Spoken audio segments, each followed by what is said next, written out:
Љубителите на фудбалот во Кочани престојниот викенд ќе можат да проследат две фудбалски средби, по една во машка и во женска конкуренција. По двонеделна пауза, поради обврски на репрезентацијата, продолжува првенството во првата фудбалска лига за жени.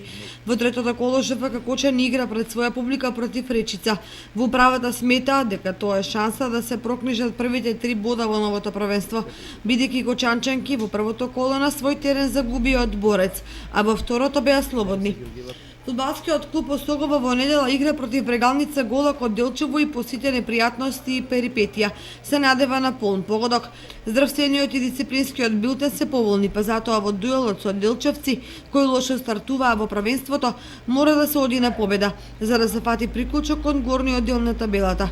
Осогово има капацитет да биде меѓу првите 3-4 екипи на табелата, меѓутоа победите не доаѓаат сами, затоа квалитетот мора да се докаже на зелениот терен.